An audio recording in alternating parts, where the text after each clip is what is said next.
Doesn't want to be too high of it and get an edge of it and turn it over, but this bloke's too good to do that. Ooh, he's playing with purpose here to turn this bowl out. He's close.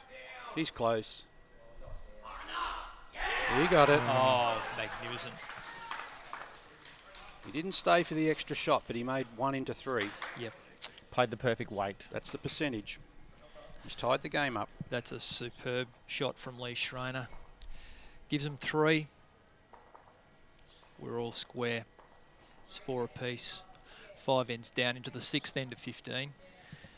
Josh, exciting times for you coming up. We know that you're the Australian Open men's pairs champion with Barry Lester. It was a terrific win in that, and you play an open competition and play up here in the Goulburn Valley, and you coach East Shep, but you're also a massive chance to be part of the Australian parasport team at the Commonwealth Games, and you played in the Trans-Tasman a little while ago. I guess the big question is, when do you find out if you're in the team or not? So my understanding at the moment, it's next week. I think it is exactly a week to the day, but where it's a little different from any other announcements in the past where Bowls Australia gets an answer side, because it is the Commonwealth Games. The Commonwealth Games Association has to announce the side, so we're guided by their process. So at the moment, I believe it is 1st of December where it's all going to happen. It must be very exciting for you. I guess with the Trans-Tasman team, the team was picked. There were no additional players, and it gave you and another Victorian, Ken Hansen, pretty much the inside running here. I guess, do you feel you went well enough at the Trans-Tasman to keep you spotted? It sounds like you have. Yeah, look, it's interesting. We played 9 games against the Kiwis, all 2-bowl triples for the 3 days, and the first day they got us narrowly on all 3 games, and we tinkered with the order a little bit and tinkered with the strategy of how we're going to play them, and we come out and never lost another game again. So our own individual rink battle against them in the AWD section, we beat them, and then we're also combining with the vision impaired team. We won the Trans-Tasman by day 2, so, it's good signs, I guess. It's out of our hands, though, now, so, but it is exciting, and I'm really looking forward to the announcement, so. What would it mean to you to make the Commonwealth Game? It's probably everything I've been striving for the last 4 or 5 years. I trialled for Glasgow, and they had a green prepared in Melbourne at Maribyrnong Park that they made like Glasgow conditions. I'm the first to admit I struggled. I couldn't get anywhere near it on a long end. And ever since then, I thought, well, if I can't make it there, I've got to try and make it Gold Coast and play on greens that will suit my style of play. So, well, exciting week coming up for you. Just seen a great shot from Nick Youngs there. Brad Marron's chasing him. He's got him. It's very close. He's got him. What a great bowl. The quality in this match has been superb. It's been absolutely all-time here, isn't it? I reckon Brad Marron's shaking hands with Lee Schraner's right hand last night, so he's got a little bit of that rub off, and that was a superb shot, to take that. Particularly on that hand. Take that, yeah, exactly. That hand's never that easy to play. To come around too, he had to come around the bowl.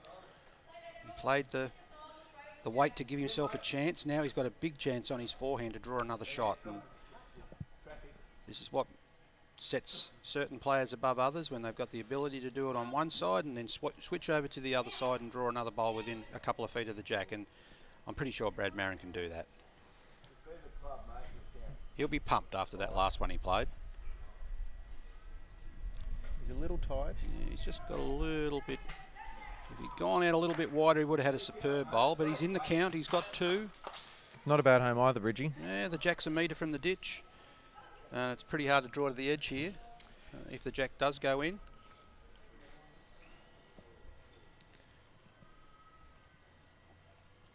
This is a better line from Cam Wilson, but has he got the weight? I don't think he has.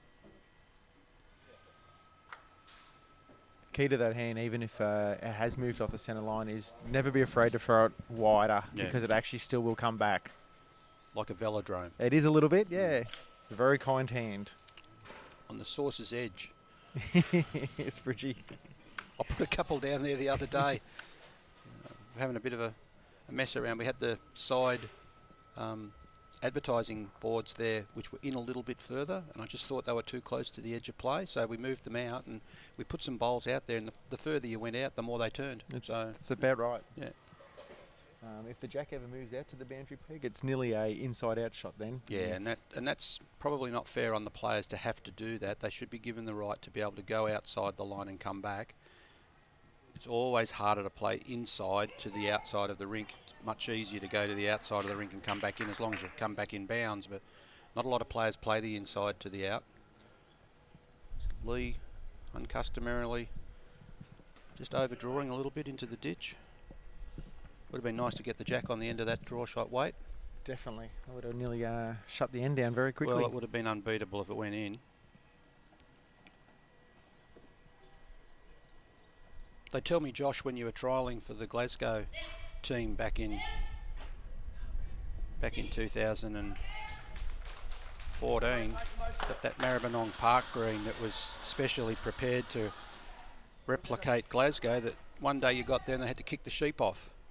Well, I wasn't there when that happened, but Yeah. it could have potentially happened with the open squad training there. Somebody told me that the grass was that high that they had to cut it twice, once with a Victor and once with a grass green.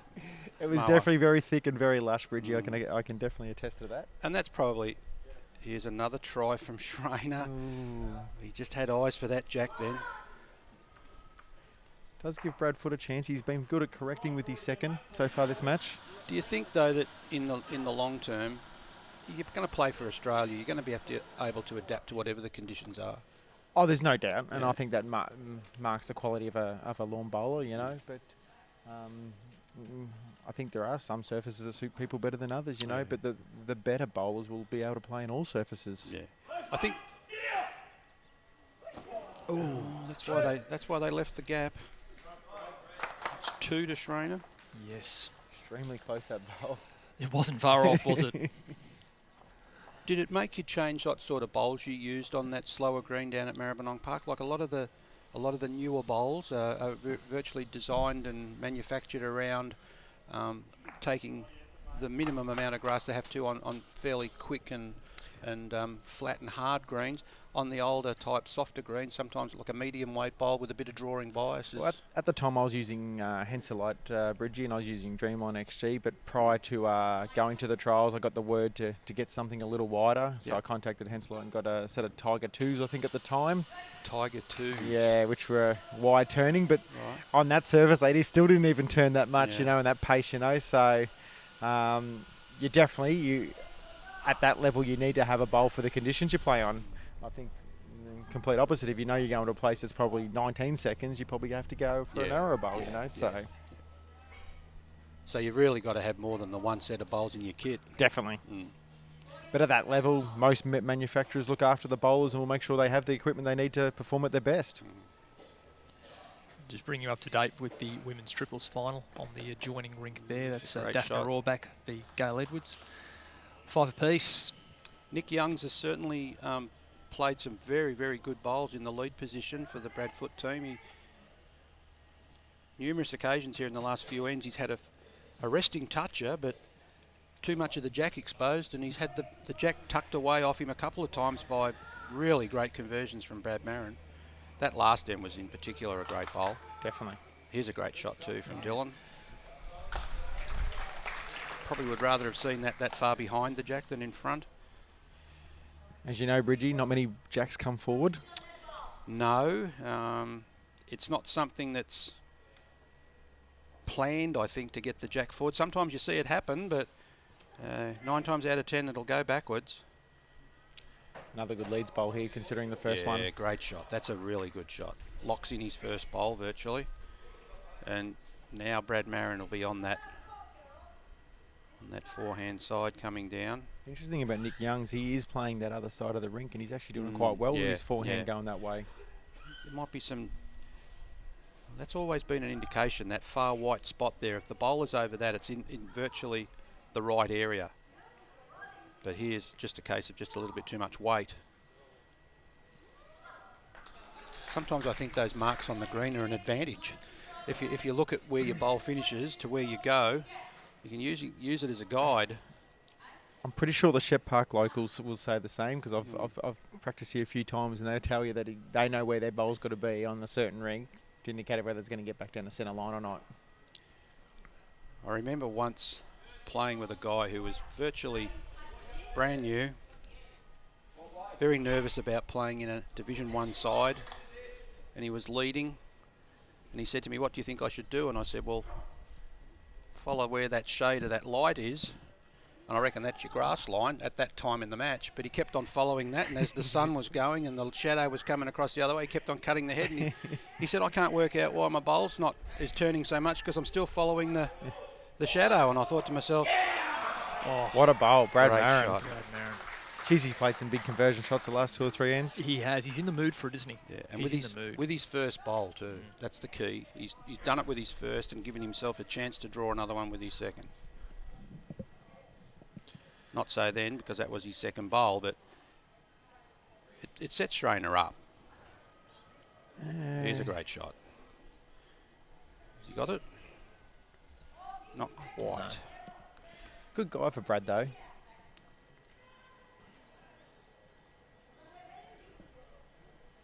If your second's playing well in 2-bowl triples, you're really the skipper's in a bit of a Jason recliner position. He can sit back, relax a little bit, do it when he has to do it, rather than having to go to the head every end to try and do something.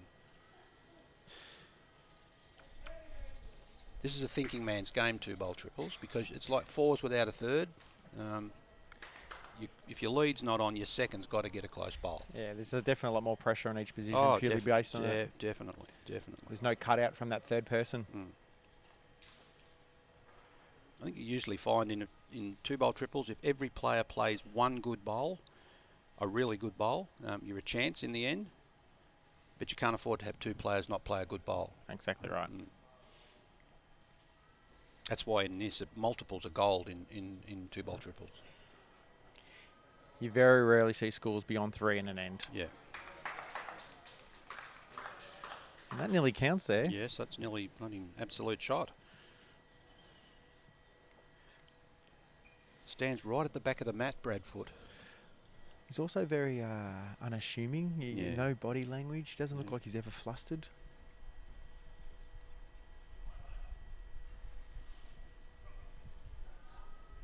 Always worry about that, whether he's eating up inside. Just a little over. Former Temora boy, Brad Foote, up in the Riverina. He moved to Melbourne there a few years ago and been a pivotal part of Mentone's side for the last 2 or 3 years. Yeah, he certainly has. He's also the greenskeeper at Fitzroy Victoria as well, which is quite interesting. He does a lot of the grounds work there. Looking after the artificial greens. So after those, he comes a bit of work at Mentone in the greens, helping I believe Brendan McCallum out, I think, as well. Comes from a good area up at Temora. Bruce and Jeff Lack. I was going to say the Lacks are definitely up that way. Ross Maguire over at Bar Medman and definitely. Les Vincent, Narandra. That's a real solid area. I think Zone 8, isn't it, for New South Wales? Zone 8, definitely. Yeah. Had many a battle back in the day. Bridgie, Ovens and Murray versus Zone 8 used to be a regular in May, and they're always tough to beat. Yeah. And they play on some pretty good greens up in that area too. Really fast, dry, tiffies. The other guy I've got to give a shout out to is Davey Inglis from up that way. Wagga boy. Won about 6 million club championships at Wagga RSL. He was a state player for Victoria, David Inglis, back in the day when he was the at Corowa. bowls manager at Corowa. Very unassuming guy. Used to be in the bank. That's it. Yeah, lovely bloke. Now one of the regional bowls managers for Bowls Australia. Yeah. So what are we looking at here, boys? Possibly 2. Yes. Brad, you liked that one of Dylan's. That was definitely the shot, but this is the measure for 2. It is, yep. Yep, and that's helpful. That builds on their last 2 ends that they've scored 5 shots in. They go out now to a 4-8 lead. Yeah. The ascendancy's changed a little bit in the last 3 or 4 ends. Yeah, you can. Primarily, I think Brad Marron has been the difference there with the conversions off, especially off the fact that Nick Youngs has played some good starting bowls as a lead. You'd sit back as a lead in that rink and think, well, I've put a front toucher in on 3 ends and they've taken it off us. So a lot of people get disheartened with that leading, that they don't feature in the end of the result. But Tell you what, I'd be pretty happy and pumped to go out and play 15 ends and get a front toucher every end. I think I overheard you before I joined the commentary, Bridgie, that your job as lead is not necessarily get shot. No. You've got to get 2 bowls in the head Absolutely. and give your rest of your team a chance. And Nick Youngs is doing that. Yeah. Unfortunately for his side, though, you know, Brad Marron and Lee are converting the heads behind him. I think Nick Youngs has had the better of Dylan Definitely. in regard to setting it up. But if Dylan thinks about it and doesn't drop those bowls a couple of feet short and gets those couple of feet behind, he's had a number of bowls that have featured in the count with the movement of the jack. So you open up the options if you finish behind the jack. If you finish in front, you've got really nothing to. And if you think about the quality of players in this rank, that as we said, the jack's likely to move backwards and forwards, and they're going to come into play. Dylan's got after this one.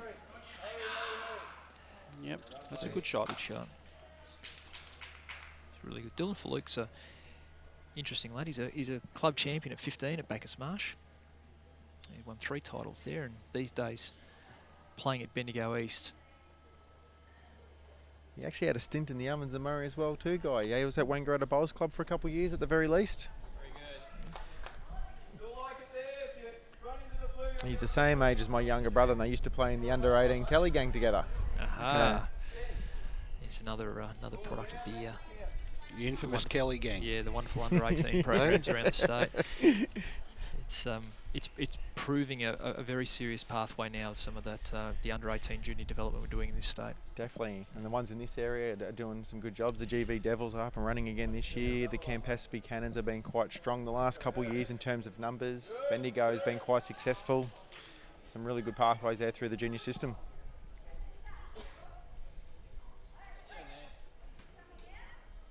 It's just a shame with that Bowls Australia have knocked the under-18 national squads on the head. There's no real pathway development now past the states, and that's a shame because that is the future of the sport. It's very disconcerting when you've got things set up in a structure to provide opportunities for people to be engaged in the game, and then all of a sudden that's exhausted. So I think they're working on a premise now that if you're any good as an under-18, you'll walk straight into contention for a national team, which just doesn't happen. There's so many it's good a lot harder players. than that, Bridgie, as you know. Yeah, So it's very difficult. you just never know what might be around the corner, though, in terms of any of that sort of stuff, though. So Well, the whole sport's changed. The dynamics changed over the years, where now the average age of an Australian bowls team is younger than the average age of an Australian cricket team. So correct. it's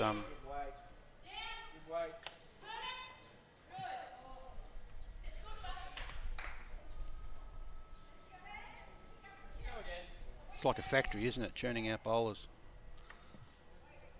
Good ones. Yeah, definitely. Victoria churns out a lot of good bowlers, and we can't keep them. They go They all go to elsewhere. New South Wales or Queensland. Absolutely, and you can't blame them because they can get make a good living out of playing the sport up there, and have a lot of opportunities that are opened up to them that they can't get down here. But I think it was a test series nearly 2 years ago played at Mulgrave, Graeme, between Victoria and New South Wales. And there was a discussion there the night that of the 12 New South Wales players playing for New South Wales at that time, 11 of them were employed by a bowls club and or a bowls association. And you compared that to the Victorian side, it was quite different. You know, they were nearly all professional bowlers in one way or another. yep, that's always been the case. I can remember back in the 80s and 90s it was the same. They were all bowls coordinators or club managers or Greenkeepers, bar staff. Yeah. It's hard for a greenkeeper because for them to be away, they've obviously got to leave their club and leave the greens in the hands of others that are doing the work for them when they're not there. But yeah, it's an entirely different dynamic up there. You walk into the Broadbeach Bowls Club, Graeme, where the Commonwealth Games is being played next year, and it's a who's who of bowls representation. You got Ryan Best, you got Kevin Anderson from Scotland, you've got some of the Millerick girls. You know, they're all getting employed by the clubs. You know, and that they can go out and play bowls when they have to. Yeah. Won't be a home green advantage for the Aussies come 2018. You've got half the world playing out here at the moment.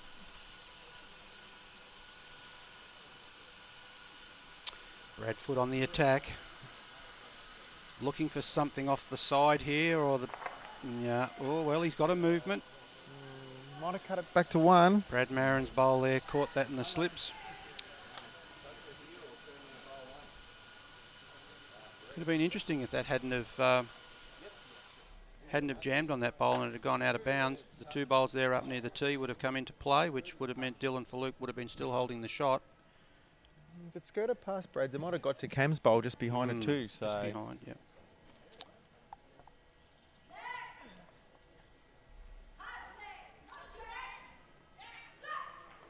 What do you reckon the chances are here of Schraner drawing the shot?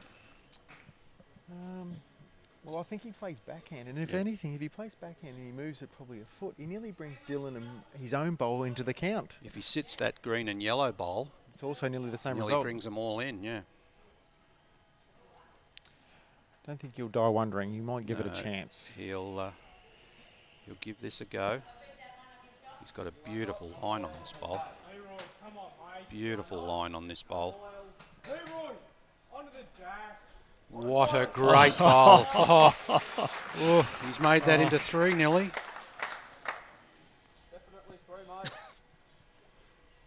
We get tired of saying this, but great shot, Lee Schraner. So what we've seen over the last 2 days from Schraner, some of the shots. It's so predictable, it's boring, but it's beautiful, isn't it? Hey? Yeah, he's not bad to watch. See somebody get on the mat and just do that end after end after end.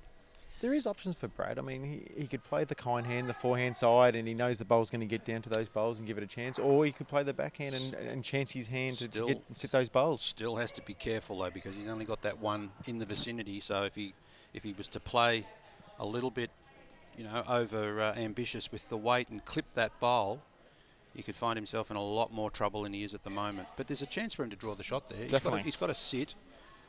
A nice little, just through the head shot. If he gets the jack, he's not going to do too much damage.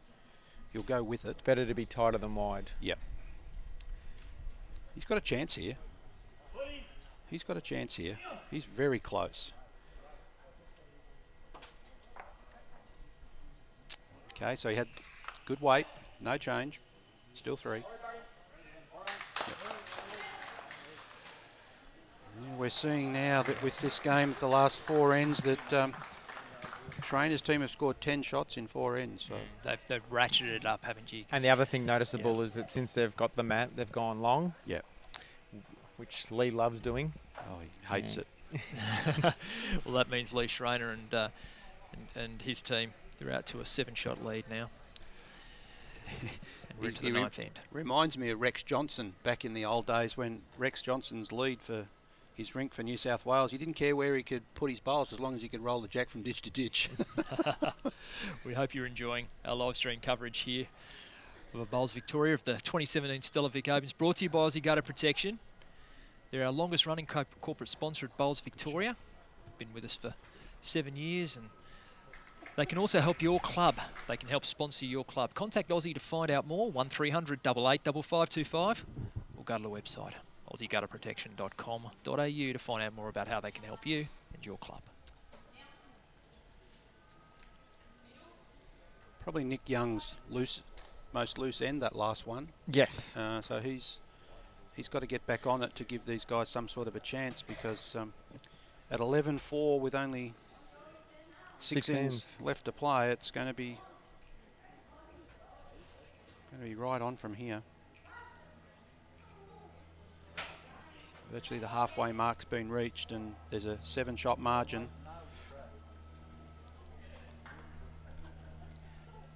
Just bringing you up to date from the women's triples on the other green. It's all locked up, 7 apiece, 9 ends. Daphne Rohrbach and Gail Edwards. It's just overgrassed slightly here.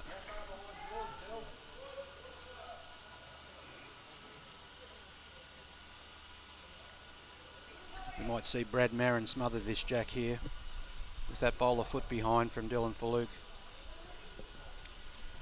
Brad gets on the mat here with nothing in his way.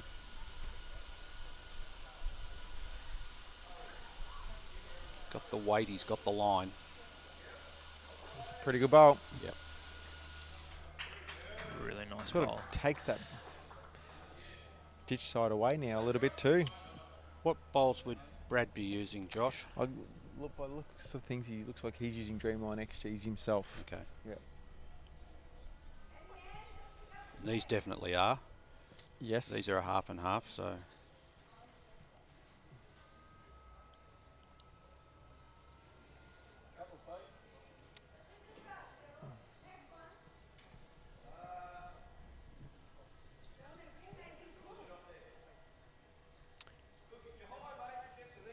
Lee's flicked the switch here on Brad. He's quite happy with the fact he's got the backhand covered up.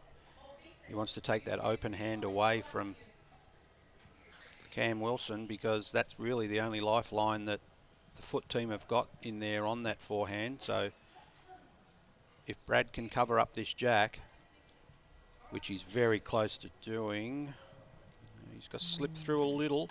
Probably not the worst home though, Bridgie. No, definitely not. Anything between the jack and the ditch is always a good bowl. And nearly splits up the three bowls of Brad Foote's team. So the pressure's on Cam Wilson here to get something close for this Foote team. And they need it, because they need to get the momentum going again. He's just a little over. Schraner goes to the head, holding shot, holding two. Everything pretty well mixed up. The only things that aren't mixed up are those bowls out on the side, but I really can't see the jack going out there at this stage. No, the backhand, you nearly got to go too quick to get it over there, and the forehand, you'd have to undercut it. Yeah.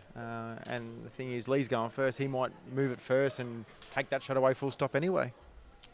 I think he'd like a flat front toucher here. He'd be pretty happy with that. Definitely.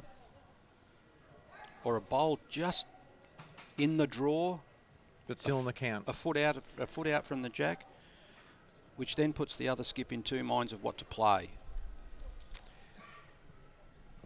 This might be the make or break end, Bridgie, for Brad Foote's team. If they can't convert here, they might be in some trouble. They have to halt this run, because those 10 shots that have been scored in the last 4 ends by the Schraner team have really set the pattern of play, and that's probably a smart bowl out there just in case.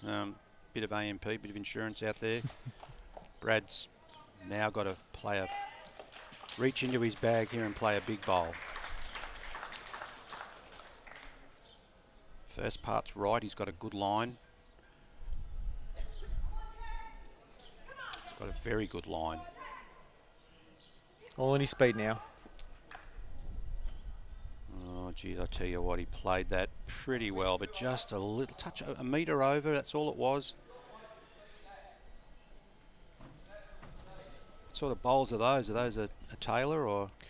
Which ones are we talking about, Bridgie? The orange ones. I believe they're Hensel Light Dreamline XGs as well. Wow. Gee. I think there's 4 of them on this rink.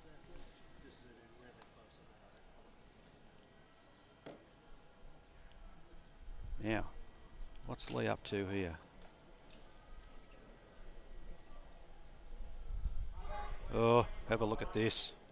Have a look at this. Get in there behind it, and it's a great bowl. It is. It's the absolute. Oh, fell out against the bias. It's just irresistible form he's in, isn't it? It's just great watching Lee Schraner.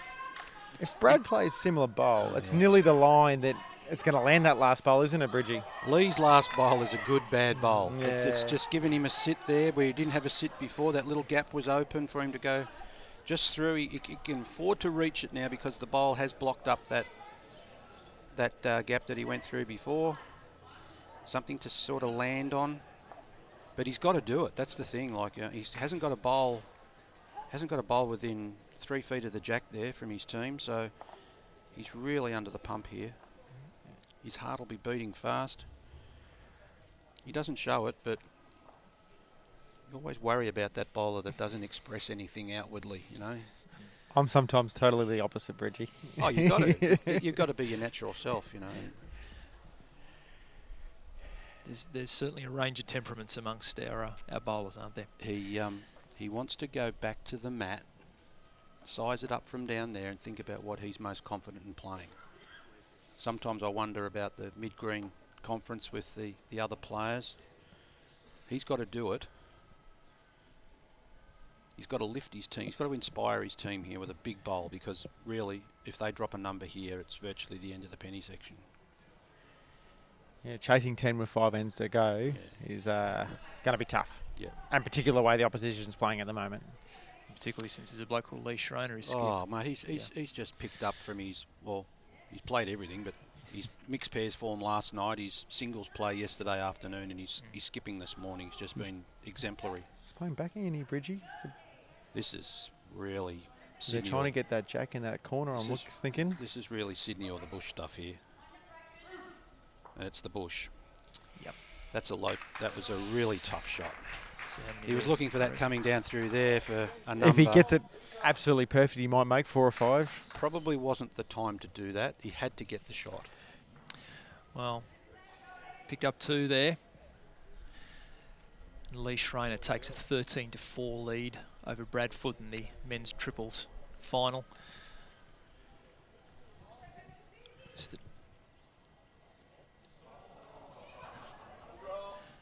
Since they got control of the length. Yep. It's really interesting.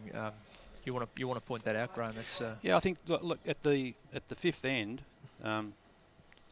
scores were all square, and there was a little bit of a dynamic change that the length of the ends was stretched right out. Since then, every end has been a full length end, and the Schraner team haven't dropped an end, and they've scored 12 shots.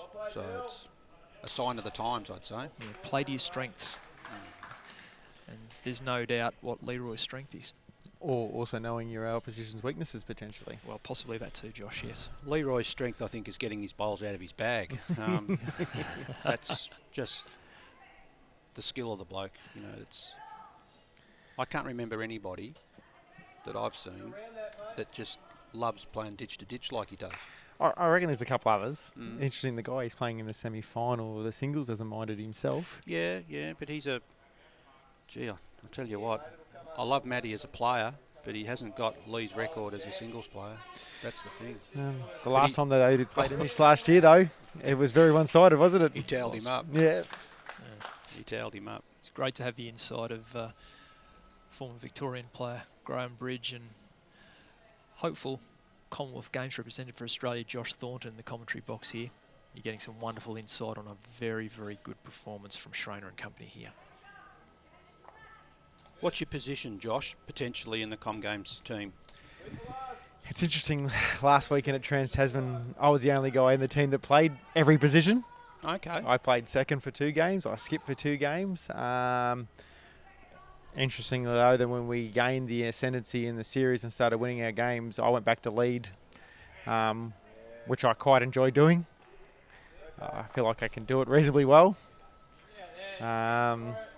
But I guess that's the composition of the Trans-Tasman side meant that we had the ability to do that too, you know. For anyone who knows Kenny Hansen, it's another Victorian guy down Colac. He has skipped down that way for his region and then for his club for a long time, you know. So he's more than accomplished. And Tony Burnell, who was our B6 teammate,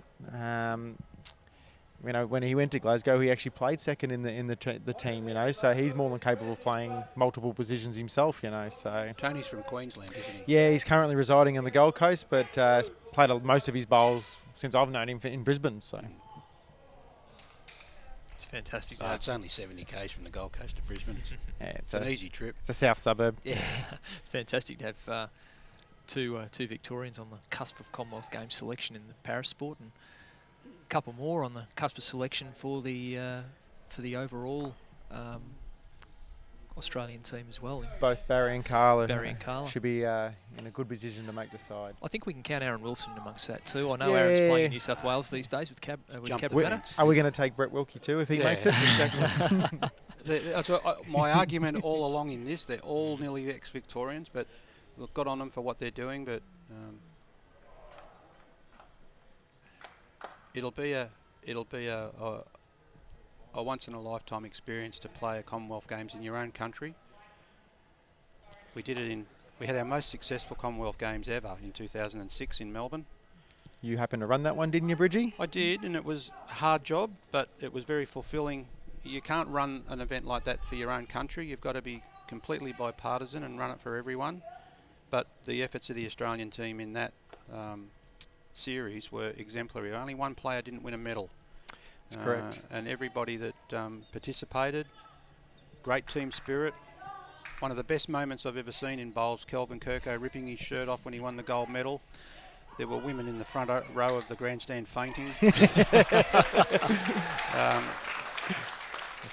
think all jokes aside, that's actually quite an iconic moment in Australian sport. Well, it was, and there was another thing that went with that was probably the one of the defining moments for bowls in Australia was that reigning world champion Steve Glasson was not considered for the Melbourne Commonwealth Games, and that virtually set a precedent. They went on. Kelvin, one of his best mates, went on and got the singles gig and won the gold medal. Some of the bowls that were played in that event were just simply sensational. Alex Marshall and Paul Foster from Scotland winning the pairs in that event. They just put on a clinic under lights. They nearly do it every time they play together, though. Yeah, well, you could take either of those two in any team, and really, they're great players. They're the greats of the game. Oh, he got a touch on that, but he didn't get it all. So close, but so far, Bridgie. Yep. And I think this event coming up at the Gold Coast, with the fact that many of the countries now have got players residing in Australia and playing in those conditions, we don't start anywhere near a firm favourite. I think we've got the fact that they'll be playing on as good a surface as what they can get to play on outdoor. I just think that the whole field comes into it. There's no real easy way to see anybody dominating a competition. I think that the men's pairs, obviously, if Foster and Marshall play together again, which they possibly will, that would be a strength in that. But you know, the Aussies on their own home ground. I think the only other advantage, Graeme, is that whilst there is, you know, a few players living over here, Australians do have that, you know, chance to go up. Whoever is successful to make the side to go up and have, you know, regular camps up there and play on it, that they'll know the greens back to front. Well, there won't be any excuses, will there? Because they've done a lot of preparation, a lot of high performance work in getting that team structure and culture right. So.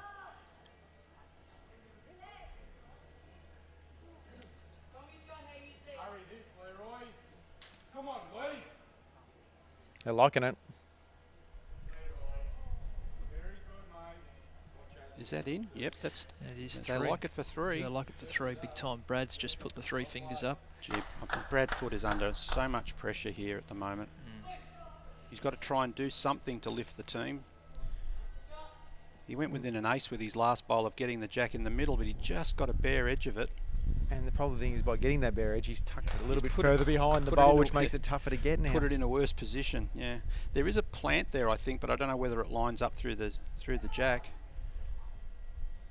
Whether he sees. They do have the Bacchus bowl too. He'll have sweaty palms now, and he's going to play weight. It's a forehand, is it? Yep. Close. Well, he took 2 out. Yep. He took them all out. He might have the shot here. I think he has got the shot. Oh, if he has, that's an extraordinary shot from Brad Foote. Yeah, I don't think I'd be bothering to measure that. I think I can. Yeah. Unless my eyes are going bad. The flat bowl always is a benefit, but let's have a look and see. Yep. Yeah, that's well, Brad, you're being very kind. Offer a measure for a second shot there. I would have thought that Cam, you want it, you measure it. I'm not sure he'll get this one though. Oh, I don't think so, unless he's got a Rob Perella tape. Yep, one shot. So well, just the one keeps him in it, because that's really turned things around there, hasn't it? Where there's life, there's hope. Yeah, well, and they can change the length again themselves now. Maybe get back to a length that's. I can't see this being ditch to ditch. No. And it would have been all over Red Rover were it not for that great shot from Brad Foote there. It's turned 3 shots down into 1 shot up. If Nick Youngs can get on with his first 2 bowls here and put a little bit of pressure on the opposition, you never know. Now in the women's triples final on the adjoining rink, we're 11 ends down, and that Daphne Orbach 10-8 up over the Edwards clan. A lot of noise over there, so Daphne picked up a number, so you might pick up 2. And holding a 10-8 lead over Clan Edwards, 11 ends in. She's very... animated? Well, she's very gangly in her delivery, but she gets the results, you know. It doesn't matter. You can have a perfect textbook delivery and get nothing, and you can have the worst delivery in the world and get everything. But she gives her bowls a chance. That's the thing, you know. She's not frightened to reach. Turns the impossible into possible, so... Nick Youngs has played a good starter, but Dylan Filuk's played an even better one. Really oh, you just love him. You love them in that area.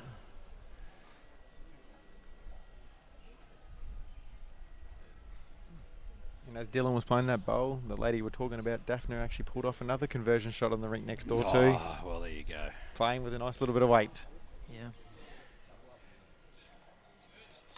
Two good bowls there. Yeah. There's a chance there if Cam Wilson comes down and splashes the jack onto that shot bowl, it can spit out to those two on the side. So Dylan's got to be careful here. He just wants to try and get something in the area. Well, we're seeing Dylan gets after him. He likes him. Let's see. He's yelling at him, but, mate, they don't listen. That's a beautiful bowl there. Beautiful bowl there. Very good leading. Yeah. By both. That's a good head to start with. He's got the knee bandage on there, Dylan. Is he carrying a war wound, is he, or footy injury? I don't know about that one, Bridgie. Yeah. Well, considering how crook he was yesterday, it's a wondrous thing he's even out there today. Hasn't been on his knees praying for rain or anything like that. Oh. You watch the way Lee thinks about this end here. He's definitely not going to play the backhand. He's going to be, covering those bowls on the forehand, and he'd be playing with weight that if it misses, it comes to a good home. And there's good protection on the jack there if he's tight, because that last bowl of Cam Wilson there has virtually stopped him from hitting into his own bowl. But has he got the weight on this? Oh, that's a good bowl. Well bowled. That's covered those two. And Cam's basically got to play the perfect bowl now, just to flick it 3 or 4 inches. His best bowl here now is to try and sit the bowl without touching the jack. And I'll tell you what, he's coming in now. But he's locked it in. Now the trail is the only real good shot. Yeah, good call. Don't change him after he's played such a good one with his first. Dead weight there with Brad Marron's first bowl. If he gets to that blue bowl, the head's all in favour of the Schraner team. Lee's told him he loves his track. Is he going to get down? Oh, he's got a ripper here again. This is a ripping bowl. Oh. Sat there, other bowl out with the push. A lot of love in the room for that shot from his teammates. Why he's played well in be? this final. You know, and that's a classic case of your second's done everything you've asked him to do. He's played a ripper with his first to cover the two side bowls. Then he's played one to push one out, and he's still in the head covering anything. So Lee's got shot in all the positions. Brad's got to play the perfect shot here. This will be a grandkid shot if you get this. You tell the kids about this in 30 years' time, 40 years' time. He's trailed the jack 2 inches for 2. He's not far away. No, he's not there. He certainly pulled off the big shot in the last end. Can he do it 2 ends in a row? Well, he's limited his options now because he's got a bowl on the centre line. Lee will try and close it down himself now. Yep. He's not frightened to play the opposition shot and take it off him, and sometimes that's the best method. You get it first and take their shot away from them. Absolutely, and don't hope the opposition's going to miss, because 9 times out of 10 they don't. They play the big bowl.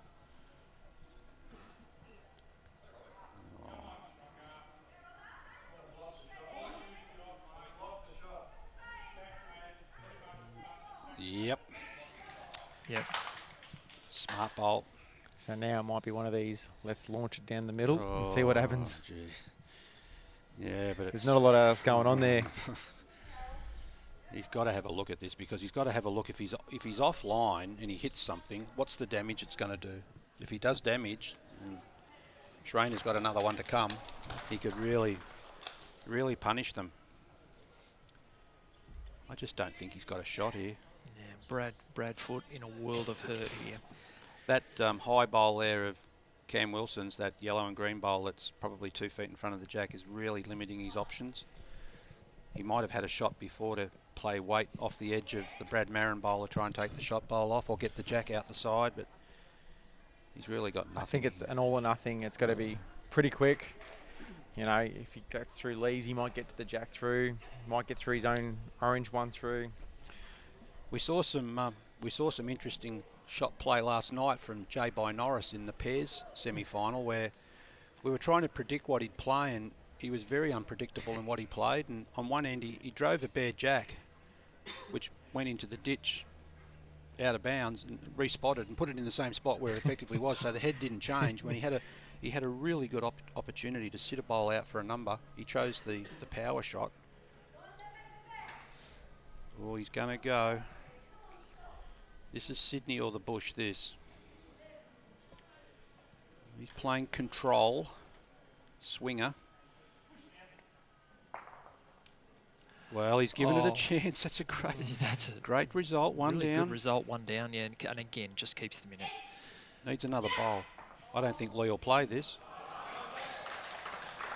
Yeah. I don't think he'll play it. He's got. He would put him 9 up with 3 to play. Yeah, exactly. Yeah. No need to play it. This is one of those times when you wouldn't go near it. So you just try and draw on the forehand though, Bridgie. Like if he rocks Brad's over once, it's nearly in the count. If he's just underneath, he'd be very stiff to turn one down. It's dangerous on both sides if he's drawing to the jack. He's really got to pick a bowl out to try and beat a bowl. Maybe high on the forehand to tip Brad's bowl over might be the best option. But if he gets tight and he back touches that jack, it'll go straight to the orange bowl. So this might be a time when you might not see Lee concentrate as heavily as what you would normally. He might accidentally drop short. Yeah, exactly. It might be a slips no go. Yeah. He's got no pressure on him with this shot. Playing backhand. Probably a good idea here to have a practice shot to draw to the tee. I think the signal I saw from Maron was that if he got to the white bowl and tipped it down, and it actually might bring the jack forward to Brad's bowls. Now, I'm not saying that's the shot he's playing, but that was sort of the hand movement I seen when they were deliberating the head. If he gives the shot away here by trying to get too close, that's not a good move. He has got some protection with an 8-shot buffer, but little fish are sweet. He's nice and high. Very safe bowl. Yeah, very good bowl, Lee. Perfect weight. It's heavy enough to do the damage, though. Then that'll be 3. No, 1? 1. Yep. 1. That'll be 1. So Every 3 go shot up you there, get no, at this 1. stage is one less end they can get it themselves. Absolutely. So they're 9 shots to the good now. Lee Schraner 14 to 5 up. You'd like to get to the 14th end, Yeah. 7 in front. Yeah. Shake hands. It's a good feeling, that one. Get a medal. Get a check. So very much in control here. Dylan Filuk, Brad Maron and Lee Schraner against Nick Youngs, Cam Wilson and Brad Foote. Men's triples final. I think the good thing about this is all the players in this team have contributed. Dylan's been pretty consistent over the last few ends. Brad Maron was on fire for about 3 ends, 4 ends in a row where he... When the game changed, Bridgie. Yeah, and it was when probably Brad Foote might have thought he might have been getting a bit of ascendancy in the game with his leader all over the jack. But wherever Nick Youngs put his first bowl, Brad Maron had the ability to squeeze the jack out. And as I say, you at this level, this standard, the quality of the players playing, you can't hope they're going to miss. Exactly right. And on this surface. Now just an update from the women's triples final. We've got 2 ends to play there, and Daphne Orbach, Carol Fair and Jolene Bianchetto. Daphne Orbach the skip there, leading Blaine Brooke and Gail Edwards 12-8. 2 ends to play. Dylan's gone to sleep here with his second bowl. He's left that way short. Not sure he needed to change then either, Nah, too, Bridgie. Like that forehand is swinging. I would not have even entertained that. That bowl's nearly a metre out. That was no way known in the draw. He had 2 feet behind the jack to draw the shot there on that hand, so he really did waste one there, going out there. Nick Youngs happy to just beat his own. This is what Filuk should have done. Good home, good bowl, good shot. I think Brad Maron will play his forehand, or hopefully he'll play his forehand. He's not. It's been at this stage, though, where Brad's been changing their heads, as you said, when they've been down. Played a great bowl here. Super shot here. It's the one. That's when the second has to flick the switch back to lead mode, get that close bowl, establish the head for his team, and put the opposition back under pressure. And 2-bowl triples essentially is basically, you nearly are 2 leaders in a side. Absolutely. And the only bloke who really needs to convert is the skipper. Is the skipper, yeah.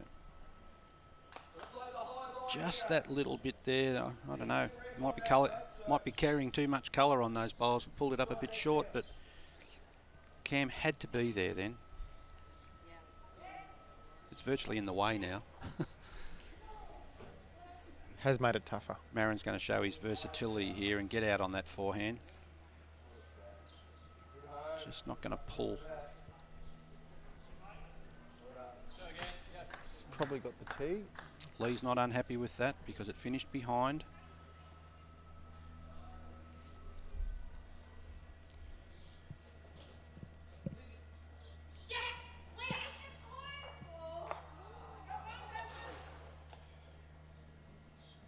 Cam, you haven't corrected.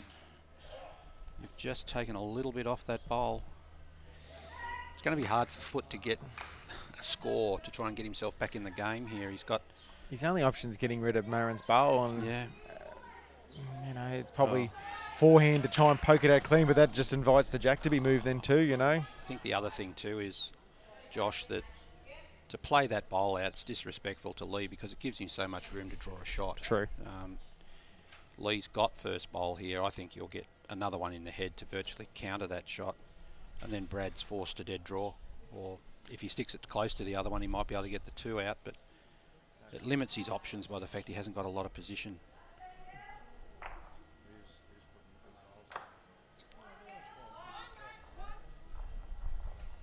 I reckon this bloke should write a book on tactics on playing because tactically he's very, very sound in the way that he skips. I think he calls the right shot most times. I tend to agree. He doesn't leave his players wondering.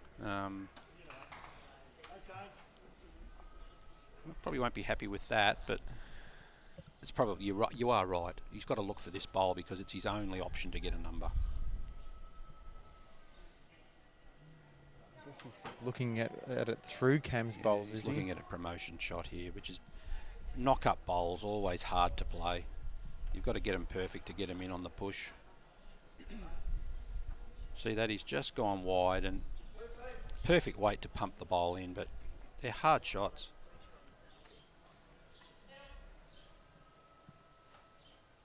Slow green play, it's a little bit easier to play those push-up shots. Definitely. Faster greens, you know, you're relying on your bowl to do the turning.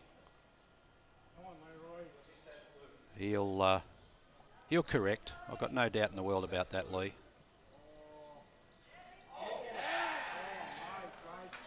He's done it. That changes the shot now again. Yeah. Well, he can't get both of those. Not without moving the jack. Yeah, you wouldn't think so. He hasn't got the tee covered, so he's got no chance to play what you'd class as really aggressive. Jack putting it in the pit with his own bowl back there would potentially give him 2, but then his bowl's got to come all the way with it as well. I think he's...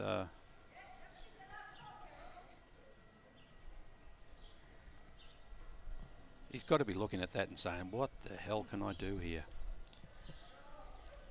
To be fair, this is a situation that's confronted in the last couple of ends. Oh, he's been under the pump for about the last 7 ends, really. As you beautifully put it yesterday, Bridgie, you can run, but you can't hide. Yeah, very open space of bowling green. You can run into a corner, but people can still see you.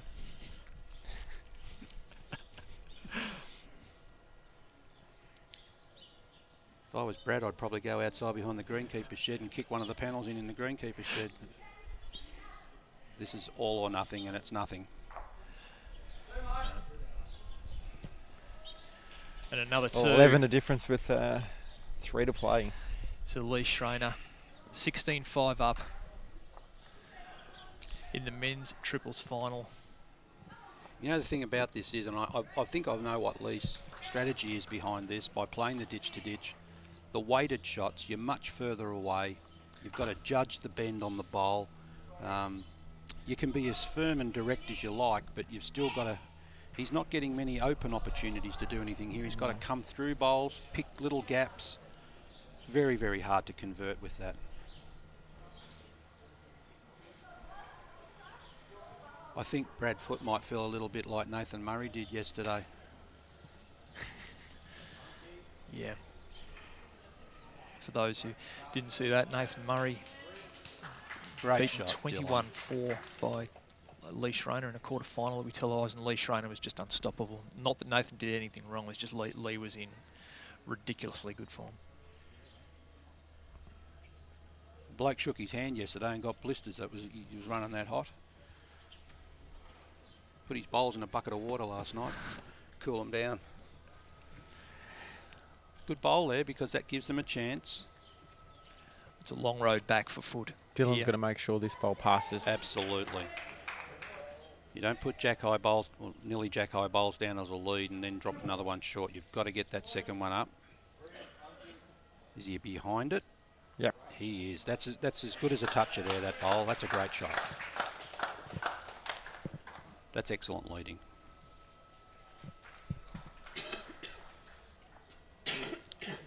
The way things are going there, I probably would have given Nick Youngs a go at that, put the jack in the ditch, try and change the game up a bit.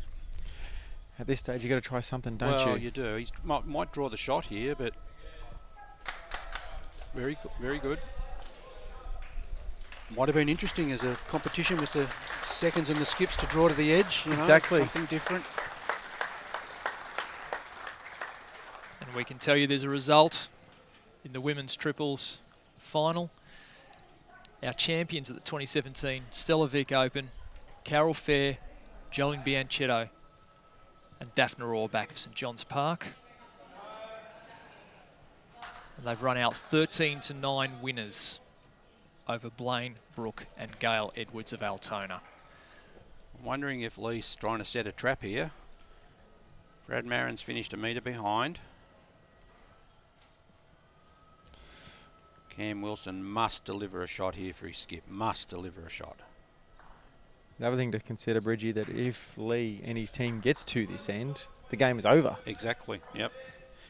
Yeah, 2 here, it'd be a 13-shot difference with only 12 possible to score. Unless somebody smuggles a couple out of their bag out onto the green, I don't give him any hope of that. Have a look at Brad. He very much sets himself up like Lee. 1 foot in front of the other. The same foot stance, that definitely. That little sort of South African stance there. And they've played a lot of bowls together, so... I've got to admire this bloke, Brad Marron. His temperament for play is exceptional. Oh, it's a great bowl there.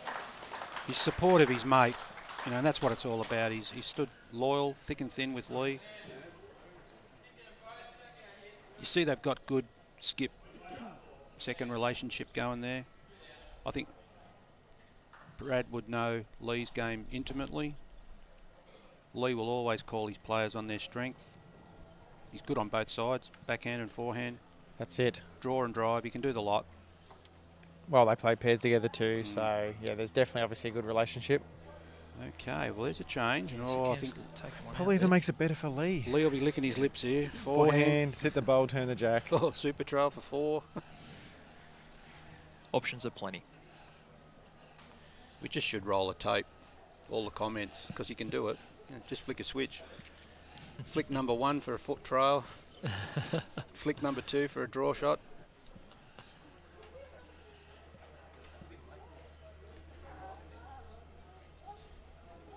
You better tally up the amount of games he's played this week, Lee. I did see somewhere yesterday that something on Facebook, something about he was playing game 30 at some stage yesterday.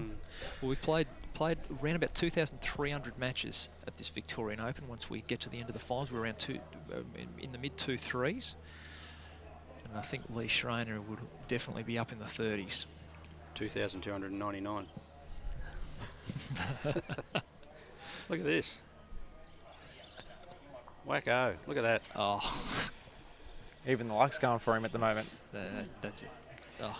It was a well-weighted bowl. If it was me here and I was Brad Foote, I'd try to put this up onto the grandstand roof. Hit the bloke up there with the camera. Just let it all out. Well, we hope not. He's working for us. So. Oh, well, see if he can duck.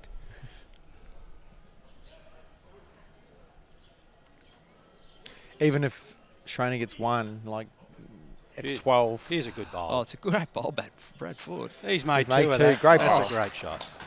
That's about the third time he's had to come from behind there, and he's done it, but they're just running out of ends and just not picking up enough shots.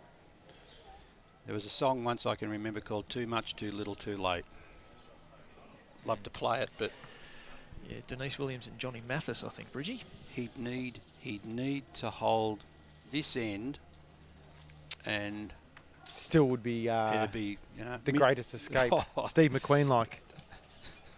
Shepherd and Detectives would be called. Well, I don't see any motorbikes here.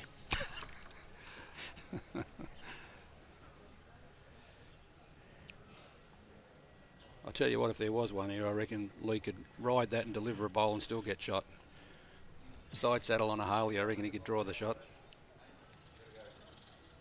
Oh, he's not. That's what I like about Lee. He doesn't have an ounce of sympathy for his opponent.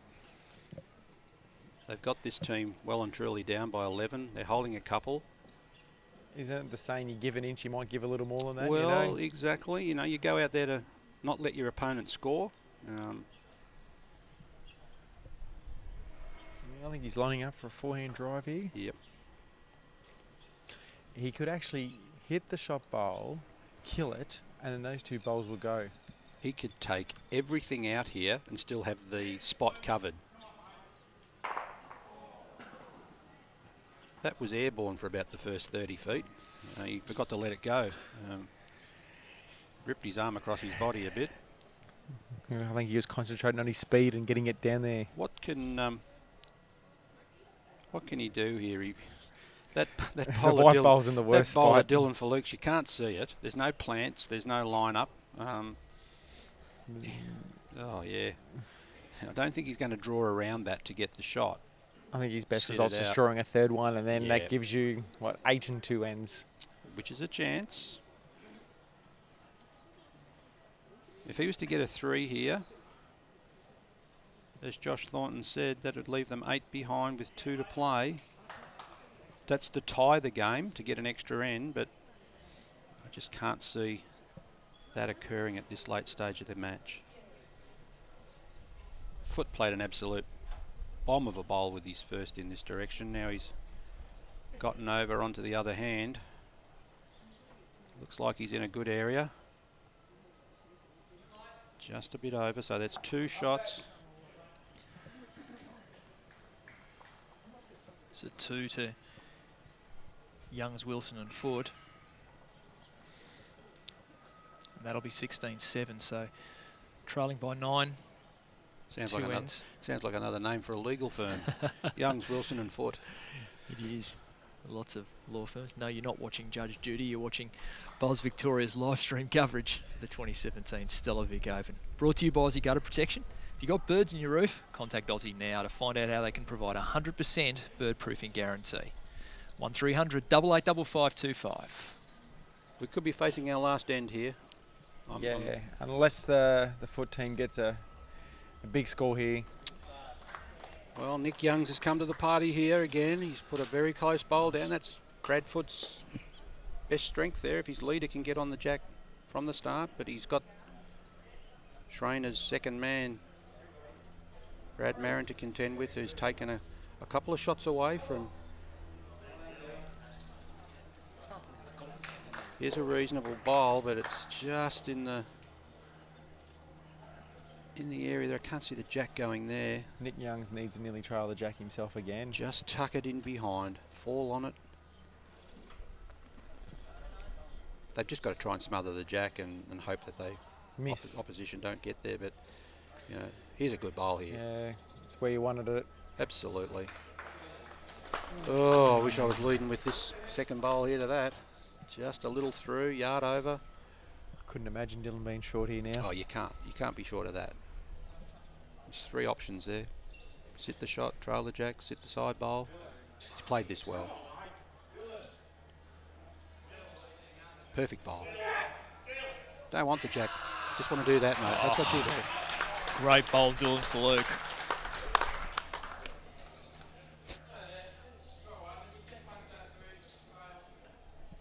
That's a 10 out of 10 result on a 9 out of 10 get shot. That was a well played bowl. Very well played. 4 bowls there, all perfectly weighted. Cam Wilson's tight of this. Not the time to be doing that.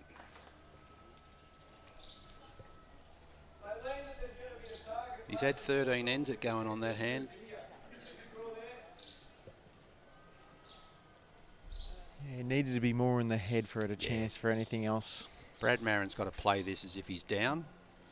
Sit through that Nick Young's bowl, turn Dylan Filuk, or just come through the middle and trail the jack. So it's all to gain there. If he's high, he finishes in a good spot, exactly where Lee had his foot. Perfect posse. He needs to sit this Dylan Filuk bowl through the head. Get enough of it so he sits the bowl out but also tucks the jack in. But he hasn't woken up to the fact that that side takes grass, Josh. There's a curve there that he hasn't allowed for. He's had beautiful weight with his 2 bowls, Definitely. but just hasn't allowed for that finish on the bowl. I hate to think where my old Drakes will be out on that side. They'll be probably out towards... You'd nearly hit the banners. I'd have to go through the coffee shop, I think. But it's, yeah, smart bowls here. If Foote does nothing here, those last 2 bowls of Brad Marron's, Lee Schraner will trail that jack to those 2. I was going to say, I think that's nearly the shot anyway, purely because it takes away the game. Yep. They're feeling pretty good down the other end there. You saw some high-fiving. I think they feel the foot's on the throat now. Well, Schraner's got the foot on Brad Foote's throat. He's had it there for about the last 7 or 8 ends. And, yeah, there's some big smiles down there on the Bendigo East shirts. Looks like they've swallowed the bird. Grin like a Cheshire cat.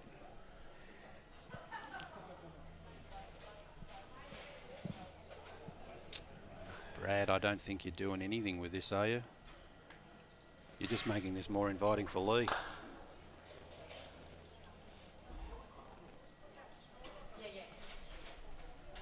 It's a case if he'll convert, but how many will he get?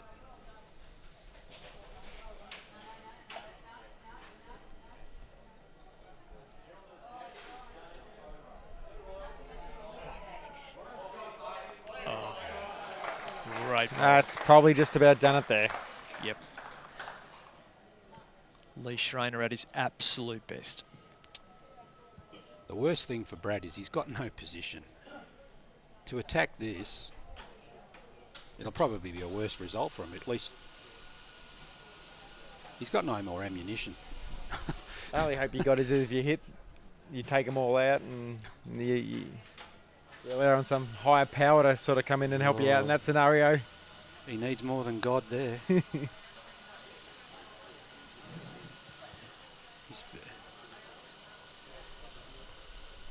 By the fact that he put his first bowl in front of the jack, he didn't give himself a chance to change the head up and then give himself an opportunity to draw with his last bowl. It's difficult, isn't it, eh? Price you pay. Well, that's the thing is the one team has outplayed the other team, and that's the result of the scoreline right now. Superb team performance overall.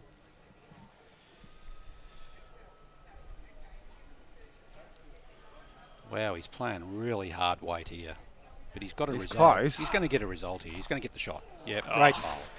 That's about as good as you can do. They don't have to play the last bowl. See you later. That's it. That's a great shot, Brad Foote, but it's over. And Lee Schraner, Dylan Filuk and Brad Maron have won the men's triples final 16-8 over Nick Young's. Cam Wilson and Brad Foote. Tremendous performance, Schraner in full flight. Thanks to Josh Thornton and Graeme Bridge in our commentary team, and we'll be back very soon with the presentations for both the men's and women's triples finals. Aussie Gutter Protection.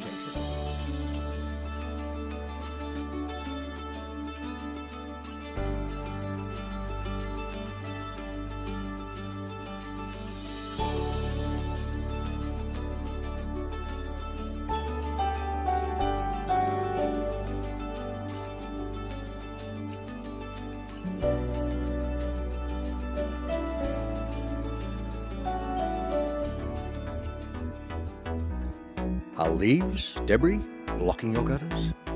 The do-it-yourself attempt wasn't a success? Pests and birds nesting in your roof? Just relax. Help is on its way. Aussie Gutter Protection started way back in 2000. It's a family-run business and it's an industry recognised leader, growing every day with more and more homes being protected. Blocked gutters can cause flooding inside the house, and that can be expensive. Drains can get blocked, and that can be expensive too. Just one small ember from a distant bushfire can be disastrous. Pests or nesting birds can bring disease inside the home. Do it yourself? No. Too many people die or are seriously injured falling from ladders. It's a big problem. This particular homeowner has gone down the DIY path.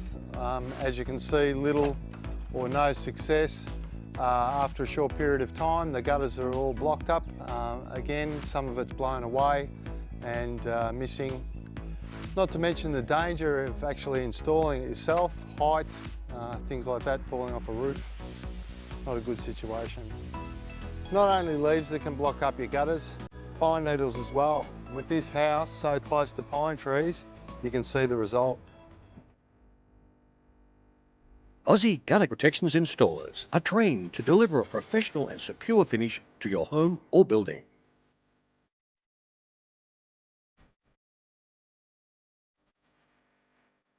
Experienced people and great service.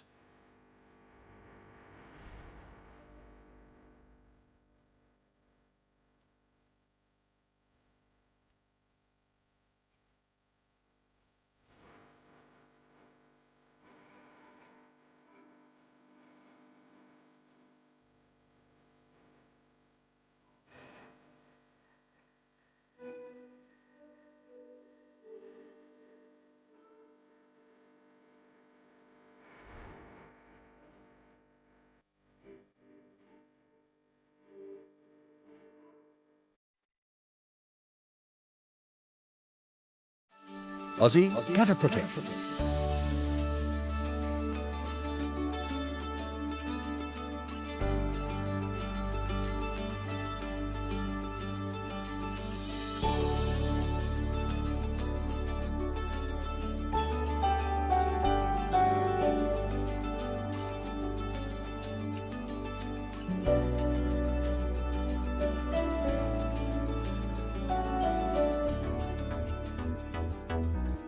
Are leaves, debris, blocking your gutters? The do-it-yourself attempt wasn't a success? Pests and birds nesting in your roof? Just relax. Help is on its way.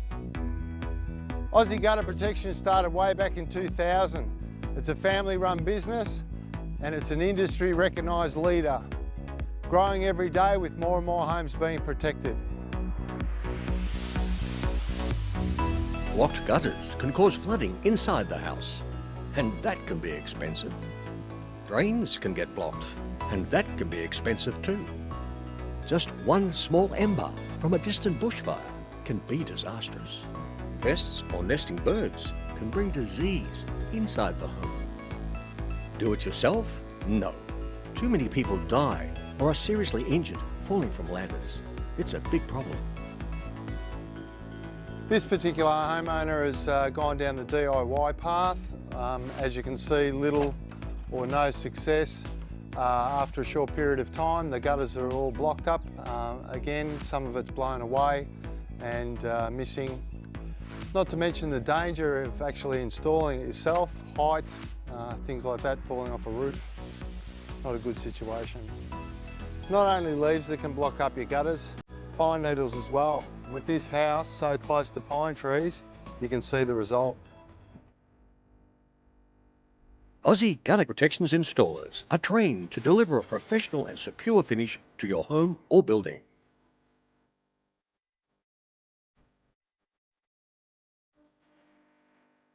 Experienced people and great service.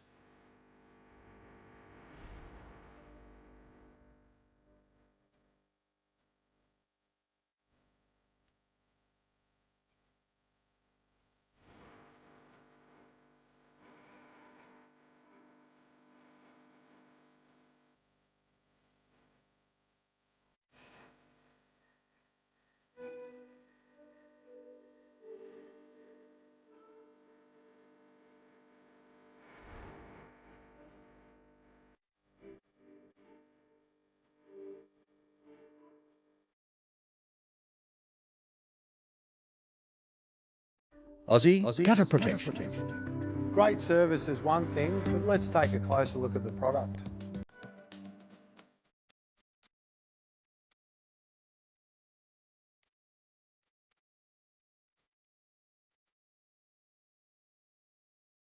We're here at the warehouse and I'd like to show you some of the raw materials that we use. Let's have a look. Our commercial grade aluminium 700, specifically designed for Australian conditions and 50% stronger than our leading competitors. And of course, all our mesh is powder coated to meet strict Australian standards. Continuous research and development has gone into making a superior product. Here are two of our competitors' products.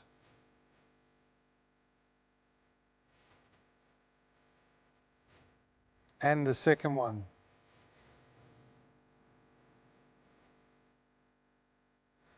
And here's our specially developed double rib colour bond steel product that is extremely resistant to bending.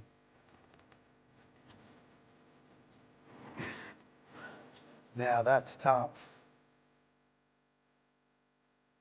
And of course, all our trims and accessories are made from blue scope steel in the full colour bond range of colours.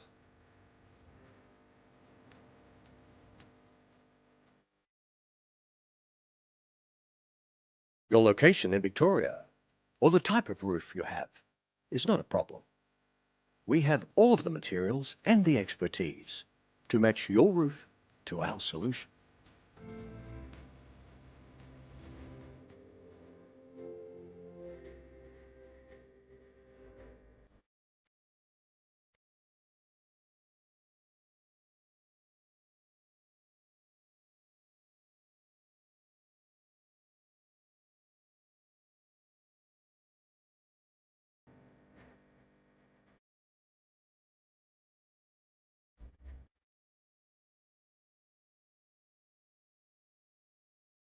If you like, Aussie Gutter Protection can send an expert out to your house to take you through the whole process.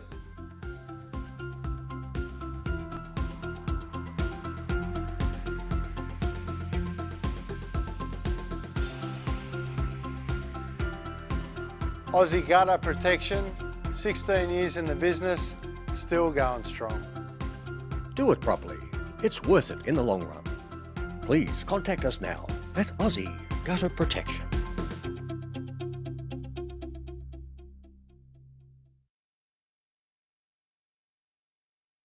Thank you, ladies and gentlemen.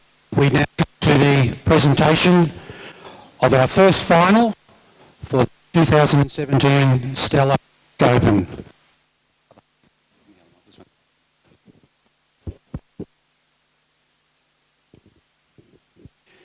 Is it better? No breakup? I might move over. Our women's triples final this morning was contested, and we had the runners-up team of Blaine Edwards, Brooke Edwards and Gail Edwards. If they make their way to the presentation area.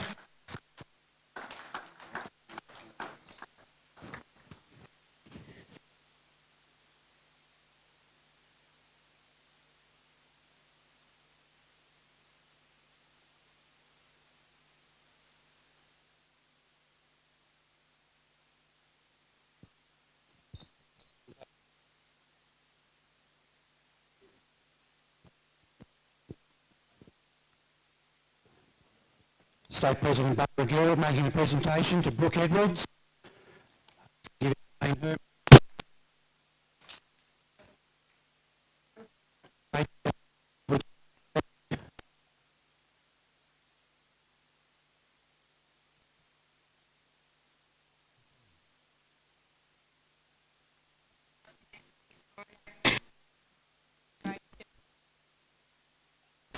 Bowls. I'd like to congratulate DAF on winning. They played much better, so that's why they won. But my daughters were brilliant all week, and I wouldn't play with anybody else. And thank you to all the sponsors as well, and all the clubs that helped along the way that we played at. Thank you.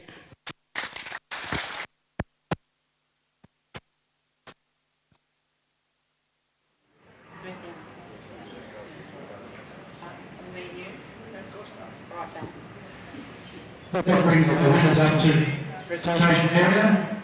If we can have the team of Carol Fair, Joel and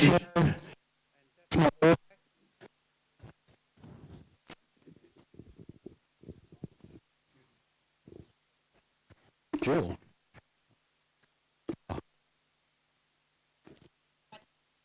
Okay. No.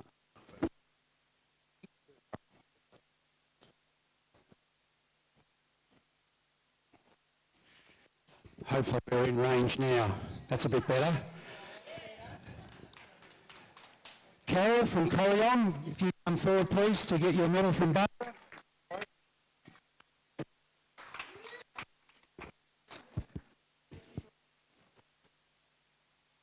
Very well done. Joel, well done. Olivia Cheddar from St John Park in Sydney. Well played. Go without the money. And our skip, Daphne Orbach.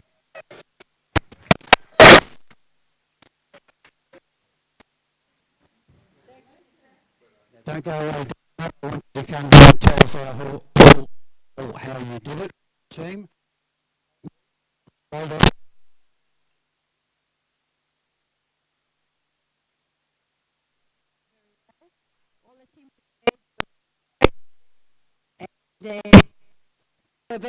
We just went a long step, and I think we were lucky today because the girls. I think you skipped them very well as well, Daphne. I think there's a couple of occasions there where you made the impossible look easy. Probably frustrated the hell out of your opponents because they didn't know where to put it. But congratulations, well done, and thank you for keeping on coming back to the Vic Open year after year. Thank you.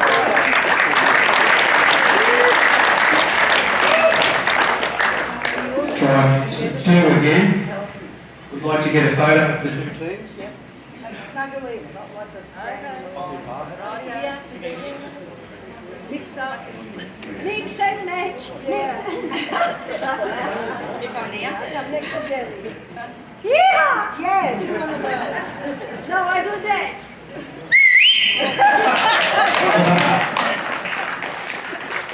Now, ladies and gentlemen, don't go away because in a very short space of time, Pleased to work. Our next pairs final will be contested between Michaela Long from Sunbury and Curtis Hanley of the Melbourne Bowling Club. And their opponents will be, once again, Gail Edwards coming back onto the green and Lee Schraner. No stranger to the green here. And the green has now been adjusted to have one shoulder right in the middle, and that game should be getting to like 10 minutes. Stay tuned. Once again, congratulations to our winners of the women's triples, Carol Fair, John Bianchetto and Daphne Wilbeck. Now we'd like to welcome to the green our presentations for the men's triples. If we can have the runner-up team of Nick Youngs, Cameron Clifton and Brett Foote. If they can come to the presentation area, please.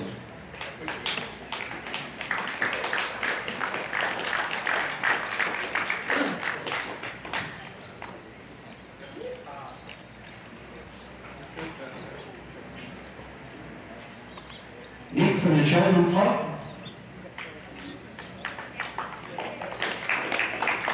Cameron from Kangaroos. There you go.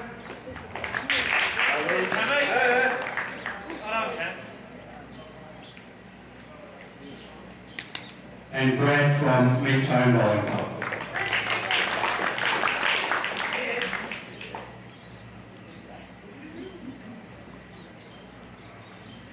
We have a few words from you, Brad. Once again, You've come up against a fairly hot opposition. position in that game. Early stages, fairly close, but then they got a bit of a run on there which you guys couldn't stop. Yeah, that's right. I think we won it was 4-1, we were up, and then they just dominated from there. Yeah, they all played well, we just couldn't get it in the end, but yeah, congratulations, Lee, Brad, Dylan, well played. Thanks very much, Brad. Ladies and gentlemen, we have our winners of the 2017 Steller Vic Open Men's Triples. Dylan Filuk from Bendigo East, Brad Marron from Bendigo East, and Lee Schraner from Rosny Park, Tasmania.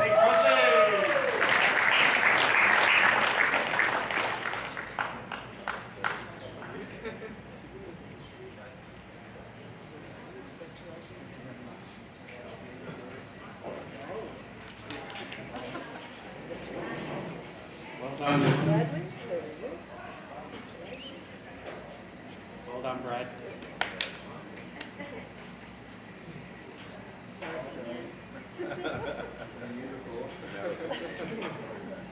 Congratulations. It's fantastic.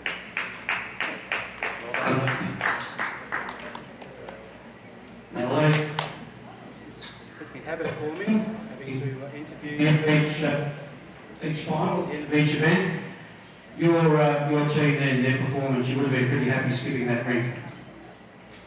Hopefully you get a mic that works properly with me, it works for me. I knew I had to try and start well to help the boys settle into the game. Dylan's first big final, Brett the big game player, and after the first 3 or 4 ends they really settled in.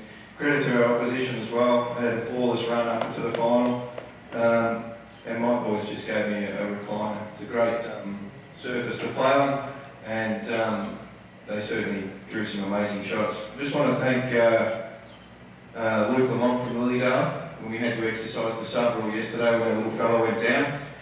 He was superb and helped us get there. To all the Lilydale crew that supported us, I think most people know we scraped through our section by a fingernail. So sometimes you need that bit of luck to get through the events, but today the boys were amazing. I want to thank Bowls Vic, all the sponsors. Personally, I'd like to thank Aero Bowls, Rosny Park, all the supporters. It's great to hear some claps when you play a good bowl. Not so you know when you're stuffed up and they go, ooh. But good luck to everyone who's playing today. I know I've still got a couple left, but yeah, let's hope it's more. It's one of my favourite tournaments, and yeah, it's a great place to be. Having time that then, 1 4 behind, and then all of a sudden, I think Nick had smothered the jack with a couple of really close first bowls, and your best mate came down and trailed those jacks off those resting touches. That's something that as a skipper you love to have. I think that's where the turning point of the game was. You certainly put 4 or 5 ends together there where you capitalised on the score, got some multiples amongst that, and really set yourselves up into a strong position. And I think Brad, in all fairness to you, Brad, you faced many ends there where you didn't really have many options. And I think the support that you got from both Dylan and Brad made your job relatively easy. Certainly iced the cake on a few occasions. Well, as you know, Bridgie, I'm a thinker of the game, trying to be 1 or 2 bowls ahead, and knowing the quality of the opposition. We were 4-1 down, and I drew a good shot and a hard hand to get us on the board, so it could have been 7-0 down, but we were close enough if we could just find it. There was no need to panic. The boys were settling into the game, and from that point on, I could have counted their bad bowls on one hand. It was all about, once we got out to a lead, it was about building heads, protecting heads, and trying to force our opposition to play harder shots in order to get multiples, which is not easy on the surface, as you're probably aware. It's about drawing the shot and reducing the damage, and the boys played it to perfection. It was a great effort. Ladies and gentlemen, would you please put your hands together for our 2007 Steller Vic Open triple.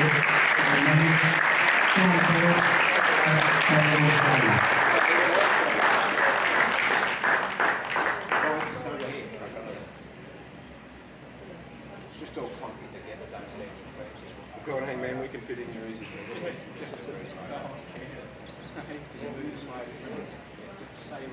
An action shot. An action shot. I want it.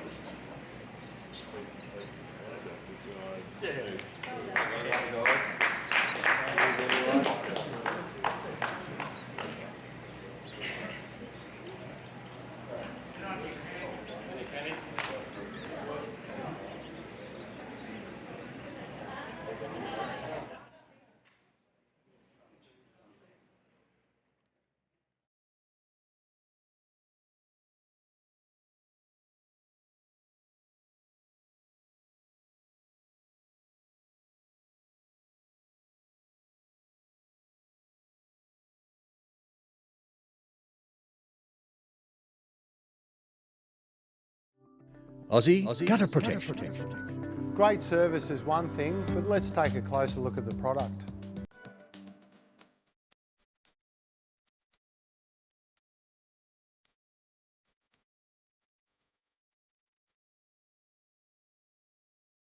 We're here at the warehouse and I'd like to show you some of the raw materials that we use. Let's have a look.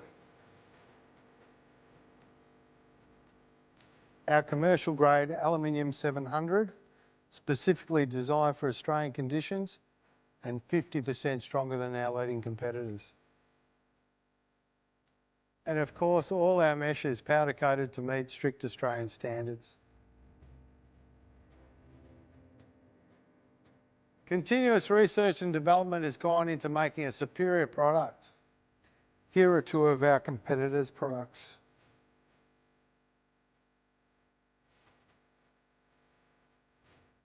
And the second one.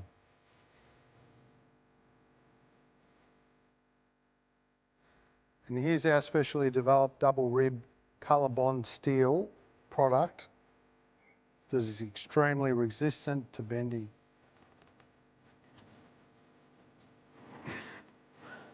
Now that's tough.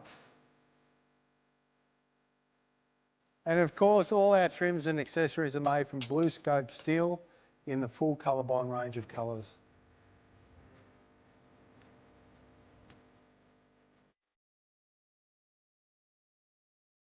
Your location in Victoria, or the type of roof you have, is not a problem. We have all of the materials and the expertise to match your roof to our solution.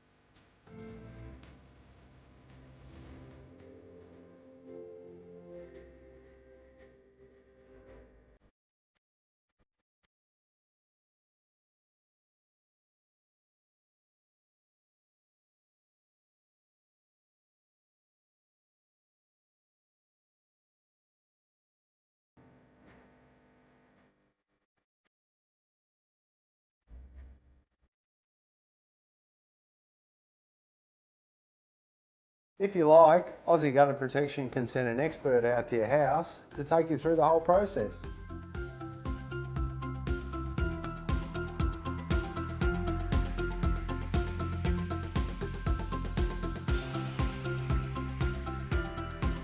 Aussie Gutter Protection, 16 years in the business, still going strong.